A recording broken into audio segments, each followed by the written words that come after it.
What's up with the guitar? And what do I mean by that? Well, this is an acoustic guitar, and there's acoustic guitars, there's electric guitars, there's all kinds of body shapes, there's all kinds of ways to make a guitar these days. But what I want to go over today is how we communicate about playing on the guitar. There's 6 strings on the guitar, and we number them 1, 2, 3, 4, 5, 6. We call this the high E string, and we call this the low E string. I really try to avoid using language like top string and bottom string because it can be really confusing, because technically this should be the top string, but this is a higher sound. So the way to get around that is to always use musical terms. 1st string, 6th string. If you number the strings, it's clear cut. Everyone knows what you're talking about. This obviously is the headstock. This is where the tuners are. This is your neck. This is your fingerboard. These are your frets. This is the nut. This is the saddle. This here's the bridge. Here's your end pins that hold the strings in. Here's the top of the guitar and your pick guard. That's the basic idea of the guitar. But what I wanted to talk about was up and down the neck. That's something that gets a lot of people confused, because it looks like this should be going down the neck because it's down towards the floor or it's down closer to you. But this direction is actually up the neck, and this is why, because the notes get higher. Again, you want to reference music, you want to reference pitch and musical concepts. So what's up with the guitar? This is up with the guitar. This is down with the guitar. This is the 1st string. This is the 6th string. All right, I'm going to show you real quick how to fret a guitar. The string is sitting between 2 points. It sits between the saddle and the nut. The string is this length. It's connecting those 2 spots there. When you strike the string, it's transferring the vibration into those 2 points, which is transferring the information to the guitar itself. Generally, we're usually fretting, so the more powerful vibration is going to go here towards the saddle and the bridge, which is therefore going to amplify the top of the guitar. So that said, these 2 points are the most important spot on the guitar. If your guitar is hurting a little bit for sound, you should take it in and get someone to work on it. These are the points that they're going to look at first, aside from angle of the neck and that kind of stuff there. But the frets, you can see, basically they're designed to shorten the length of the string. As the string length shortens, the pitch gets higher. So when I'm fretting a note, the idea is to get the finger as close to the fret as possible. In other words, I want the string to land on the fret, and that's it. I'm not trying to push my finger into the wood. I just want the string to hit the fret, and it's going to help me if I can get my finger as close to the fret as possible. That's going to mean that I'm using less energy, or the least amount of energy, to press down. I'm going to be the most accurate. I can actually feel the fret against my finger, and I'm going to get the best tone. If I fret off of the fret, I'm going to have to push down harder. And I'm pushing the string a little sharp. So I want to be in tune. I want to get up against the frets here. When you see a professional player play, a lot of times you can't see their frets under their fingers because they're so close to the fret. Again, when you see someone playing really fast on the guitar, their precision point is right up against that fret. So when we're playing chords, like I'm going to play a C chord here, I can easily get my fingers all the way up against the frets. My fingers are more kind of parallel to the instrument here. That's going to allow me to get right into that point there. When I go to something like an A minor chord, my index finger can stay where it is. My ring finger kicks over, but my middle finger gets a little kicked out here, and it can't quite get all snug up there. That's okay. It's going to happen when you do chord work. So in chord work, sometimes one of the fingers is just going to have to adjust, and it's just not going to be perfect.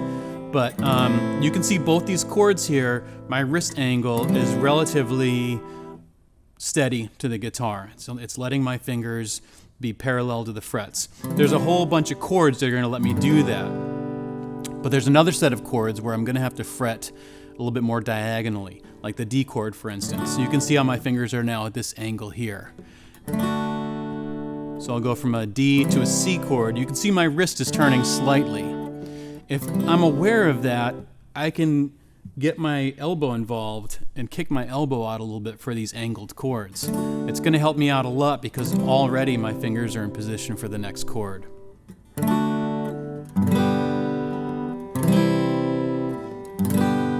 If I don't, and I try to play that C chord, I'm fighting this whole mechanism here to fret it. So I'm going to drop my elbow, actually bring my elbow in, Sometimes call this the chicken wing.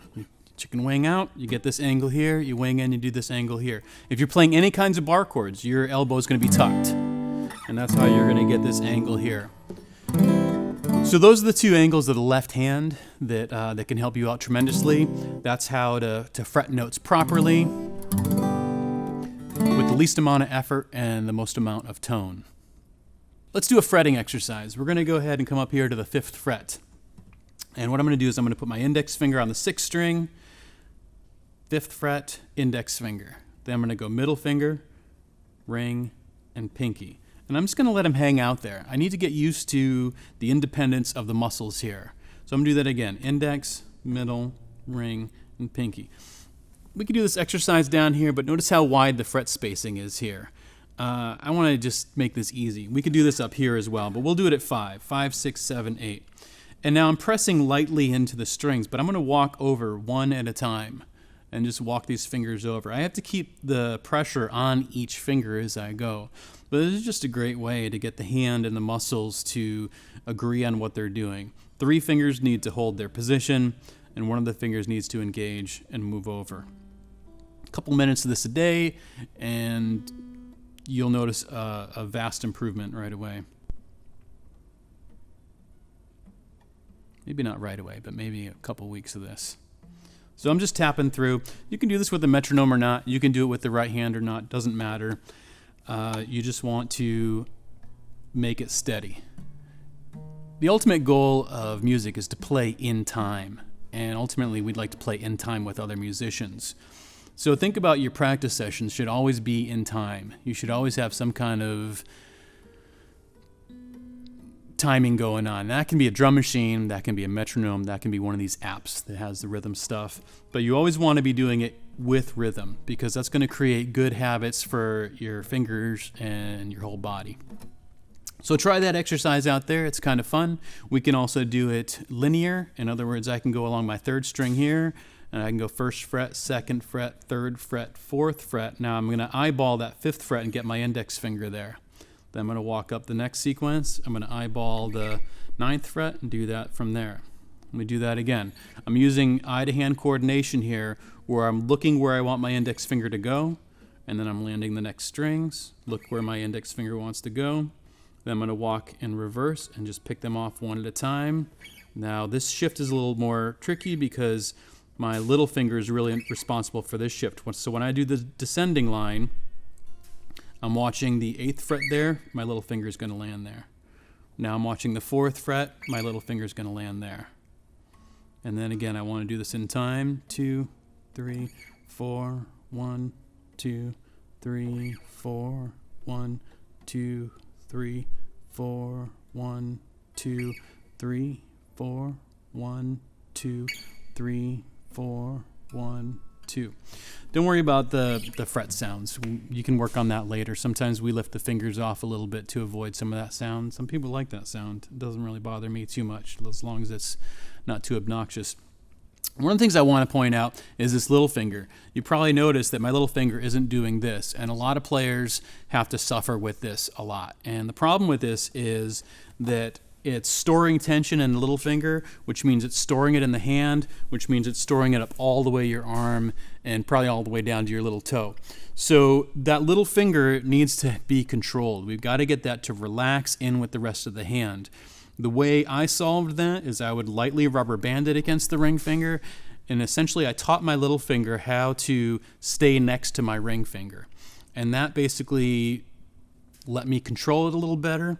The other thing I did is anytime I was playing any kind of melody or whatever, if the ring finger would normally play it, I instead played it with my little finger. So if I was playing in first position here with 1st, 2nd, 3rd, 4th fret, I would bring my little finger into that 3rd fret area.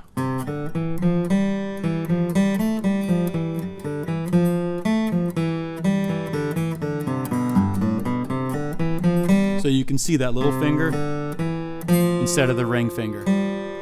And it's got some stability here because my middle finger is holding down, giving me that anchor.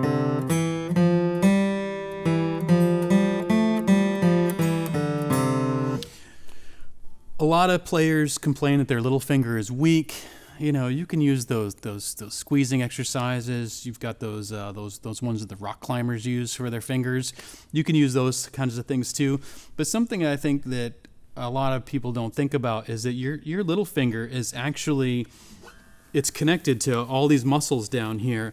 And if I just turn my hand, I can fret that little finger. It's really not on its own. It's really part of the hand. If I rotate my wrist in, then I'm actually using my arm to help me fret that. So I'm adding a lot of stability to that finger, and it's really worth it to get the little finger going. So start using it instead of your ring finger, strengthen that left hand, and you'll be glad you did.